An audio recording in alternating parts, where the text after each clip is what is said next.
Welcome to another Self-Love Sunday. I'm your host, Namibia, on this self-love journey.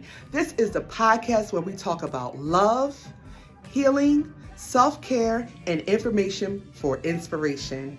Before we get started, please like, share, and subscribe to the Self-Love Journey with Namibia YouTube channel and join us on Facebook in the group Self-Love Sundays. Let's get started.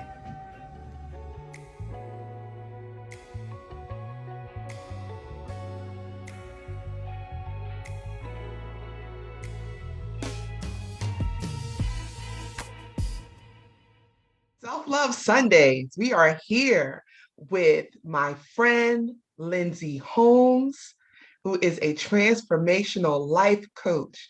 Welcome, welcome, welcome to the show. Thank you for your time. I so appreciate you for coming. Yes, absolutely. It's my pleasure, Namibia. I'm so happy to be here and share this journey with you on Self Love Sunday. Yeah. Yes, absolutely, absolutely. And we have lots of conversations offline. I just think that it's it has helped me with my self-love journey, and I'm hoping that and I definitely know that it will help our viewers, to learn what you bring, what you offer, because you offer so much wisdom as a transformational life coach, as a mother, exactly. Can you just share with us what is a transformational life coach? Yes, absolutely. So, as you know, there are many different life coaches. There are business coaches, there are dating coaches, there are executive coaches, and myself, I am a transformational life coach, and we delve mainly in the area of the mind, in the area of spirituality. We believe that anything can be changed or transformed by the renewal of your mind, your identity, your reality, because perception is reality. So the first and foremost place that we transform, we focus on is your belief about yourself, your belief of what you're capable of doing. And a lot of times we have so many limiting beliefs that we've just been born into, we've been conditioned to believe about ourselves that are not true. And my job as a transformational life coach is to really get in deep into the person's psyche and figure out how we can transform or transmute these old thoughts that are no longer serving us. It's time to transmute them. It's time to elevate ourselves. And the only way to do that is to transform our mind. So, yes. Thank you for that, that clarity. Last week we focused on the mindset, and we Mhm. talked about the mindset, talking about how everything begins with a thought. Yes. And in some of my reading, I've learned that the way that we deal with people, like our relationships, whether it's friendships, our children, our significant others, just people and work in general, comes from our experiences and our beliefs based upon, our upbringing, whether it's good, bad, or indifferent. So even with you, what you're saying with the self-love journey for me, it's a reprogramming and realizing that I'm not the person that I was, Mhm. or I was not happy at that point. And so since I'm not happy with it, the only thing I could do is change the way I approach things. So do that Absolutely. inner work. And that's not easy. No, So it's definitely not for the faint at heart, but I yeah. will tell you what, the lasting results are literally just that they are lasting. You will never be the same again. And for the better, for the better. Just as you said, yes, a lot of times we've been conditioned to believe so many things, and the way we operate, these things have been passed down to us. They're not our own. So it's really important when we come, we've talked about it before, a point of awakening where we realize, wait, there's more Yes. to life than to this. I want to do better for myself. I want to be better, Right. because I know I can be better. There's a version of me that has not yet existed, and I'm looking for that to come into reality. There is a version of ourselves that we all have. And I know there's a saying that says there's no such thing as perfection, but there is a perfect version of ourselves, and it is our job to work our way to reveal that self. Yes, Mm. absolutely. Well, I'm working on it right now. I'm taking the steps, and what I've discovered, and in working on that, I do a lot, like I said, do a lot of reading. I watch videos. I have conversations with people like yourself. I have a love coach of my own that I talk to and bounce ideas off of. And it's been very enlightening for me. So I'm at the point right now, and I wanted to dive into our topic of femininity and feminine energy. And so Mhm. what I've discovered, is that like that yin and yang symbol that we all have feminine and masculine energy. Yes. And for me personally, I've been operating more on my masculine energy as someone who is career driven, business oriented, single parent. So those are roles that I it's a given, it's a default. The masculine energy is by default. But for me, I've learned that as far as relationships are concerned, I want to be in a position where I don't have to be a superwoman. Yes. I can take off my cape and Yes. rest my cape aside and just be a woman in the relationship. And so I'm discovering that in order to do that, I need to function more on my feminine energy. So you can Yeah. talk a little bit about that with that feminine energy and what that looks like when you're resting in it. Yes, and that's a great word when you're resting in it. Feminine energy is something that you rest into. It's not something that you can just work into. So we can backtrack just a little bit. So I hear that you're saying it's very normal and it's very common for ambitious women, women who are go-getters, women who are head of their household to be working in their masculine energy, because masculine energy, really what it's about structure, it's about organization, it's about compartmentalizing, okay, and getting things in order. That is necessary if you're running a household, if you have children, if you have a career. We need to be able to have structure in order for us to function in all these areas and make decisions all the time. This is very masculine energy. We need masculine energy because those are the building blocks of whatever we're building. If we're building a structure, it's the organization, it's the planning, it's the doing. It's a lot of doing, it's a lot of efforting. It's The tiring. problem, yeah, It's the problem tiring. is, as women, right? It's very taxing on us. We were not physically created to constantly be in that masculine energy of doing, doing, doing. We literally, our physique, that is why they call us the weaker vessel. It's not weaker that we're not strong. No, we're weaker in the physique. And that's why it's very taxing on us when we're constantly in that masculine energy, because it taxes our body physically and also mentally to constantly be doing and moving from here and there and shifting and organizing. It takes a lot. Whereas the feminine energy is the exact opposite. Feminine energy is about receiving. It's literally about positioning ourselves in a place, and it's extremely powerful as well. It's just as powerful as masculine energy once you know and understand how it works. Feminine energy is a point of positioning, point of knowing that in this position, in this way that you're even sitting or standing, I am at the place of receiving. I will not go out and do. And positioning yourself could be as something as simple as, if you're going out with a man and you're going out on a date, positioning yourself to stand in front of the door so that way he can open the door for you. Yes. Instead of just reaching out and getting it for yourself. No, we're not talking about feminism. A woman that is in her femininity knows that she doesn't have to lift a thing.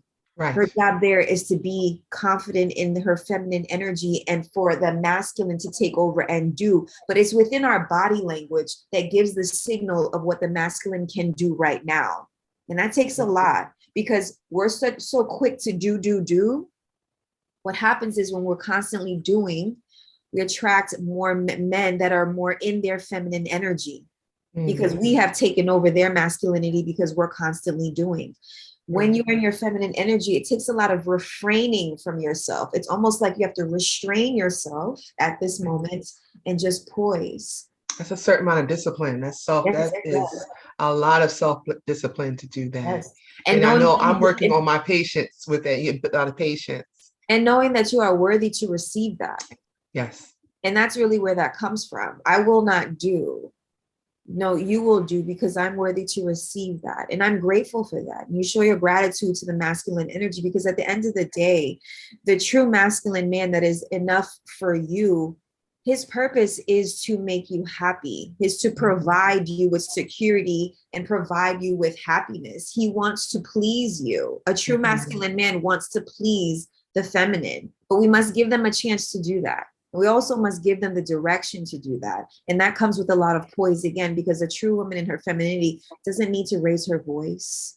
She doesn't need to get loud. She doesn't need to get irate. It's not necessary. No.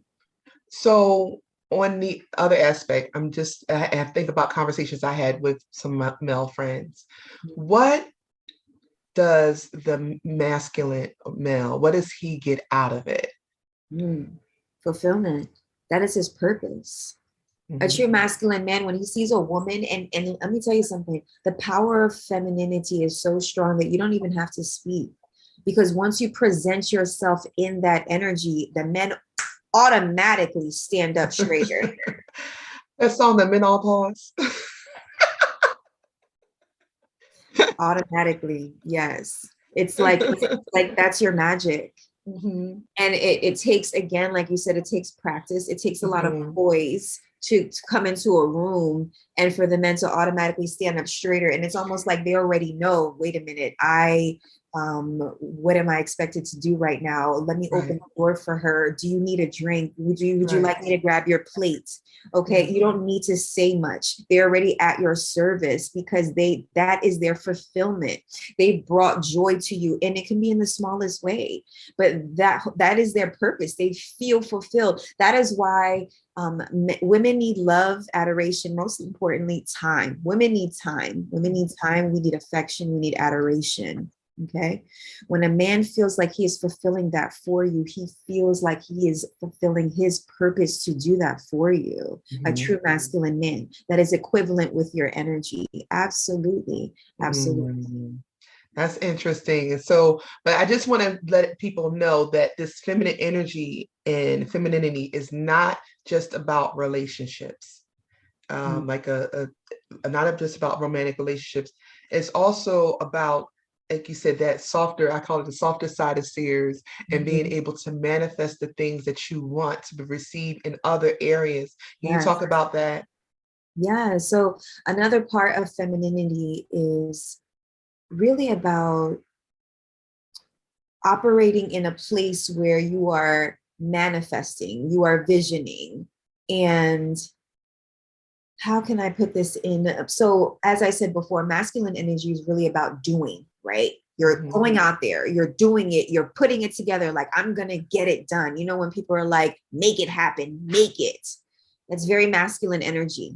Okay. You're going out and you're like, in control constantly and doing this, whereas feminine energy is the act of receiving and also bringing things to you. It's in the form of visioning. Have you heard of manifestation? Yes. When you manifest something, the first step you do is vision it. Okay. As women, again, when we're talking about being a feminine woman, it's all about the act of receiving. Even looking at our private parts, we are in the receiving mode, and the masculine one is the output, right? So when we are in the receiving mode, we are also incubators. We create.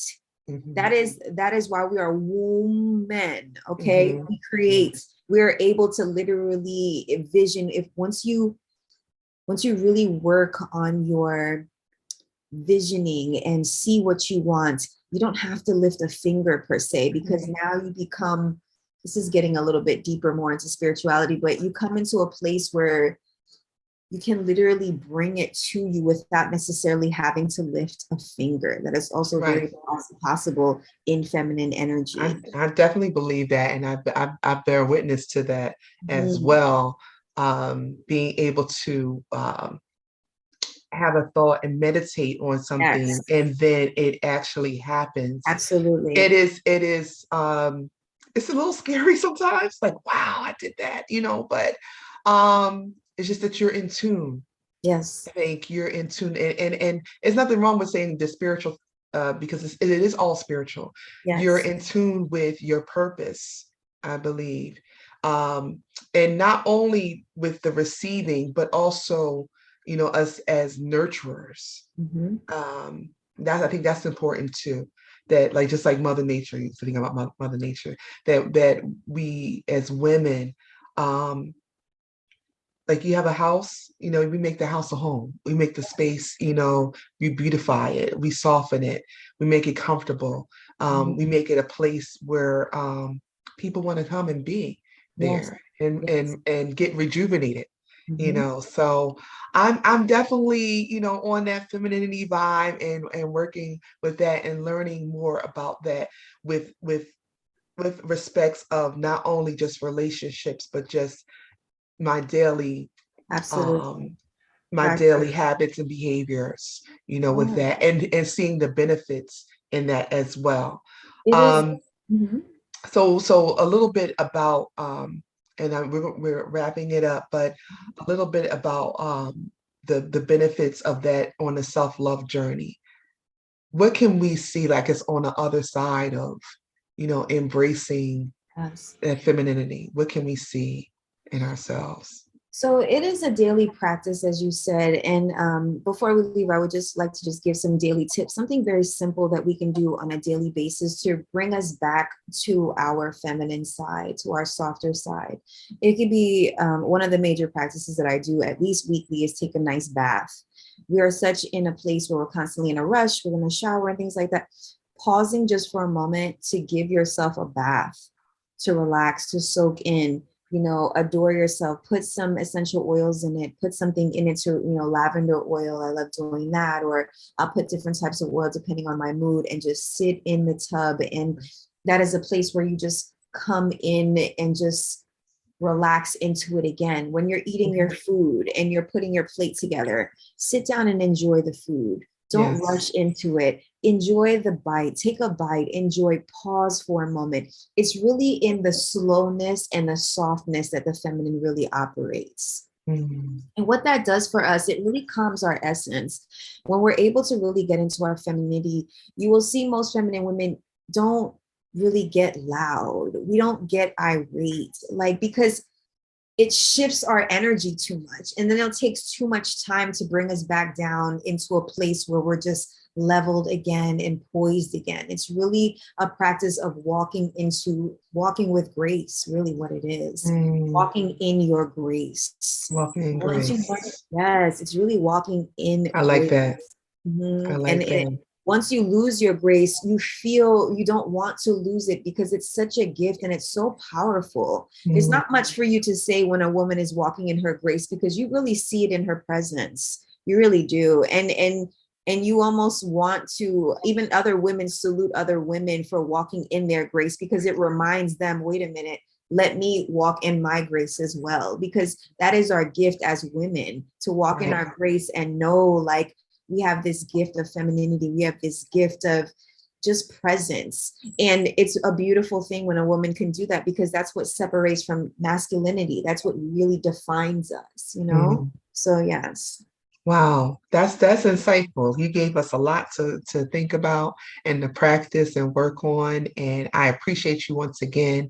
How can someone get in contact with you for your services as Yeah. a coach, life I coach? have a few workshops coming up. The dates I'm still working on my dates. However, the best way to contact me is definitely by email, Lindsay@shaylovesyou.com. I also have my own skincare line, which is wonderful. I really do love helping individuals that are suffering from different skin issues such as eczema, psoriasis, dermatitis, and just really, I believe in natural medicine. Natural herbs can heal. If you can go natural, do it. You know what I mean? Because it's just a much better alternative. So I do have that as well. But my best way is Lindsay@shaylovesyou.com. Absolutely. Now, how are you spelling Shay? Is that like shea butter? Yes, SHEA Hmm. loves LOVESYOU.com. Shaylovesyou.com. Mm-hmm. ShayLovesYou.com. That's beautiful. Thank you again. And I know we're going to have you back. Yes, And my pleasure. Thank you. yes. All right. Take care. Thank you for joining us. Stay well, everyone. All Self right. Care Sundays. Yes. Understanding that our thoughts and words hold power and that it's important to immerse ourselves in positivity. So this is where the affirmations come in. These positive sayings that promote the best outcome. You say them and you embody them. You let the words really bounce off your thoughts and your being. So here are these affirmations for self-love for today. Once again, you can say them with me, or you can have your own. It's okay. So, first one. My heart is open to giving and receiving overflowing amounts of love. My heart is open to giving and receiving overflowing amounts of love. Next one. I allow love to fill my skin, to fill every inch of my skin, and I will embrace the warmth this love gives to me. I allow love to fill every inch of my skin, and I embrace the warmth that this love gives to me.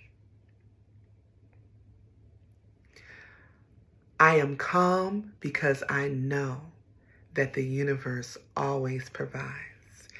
You can say the Creator, you can say God, you can say Jehovah, Allah, whatever you want to say, how you recognize the Creator.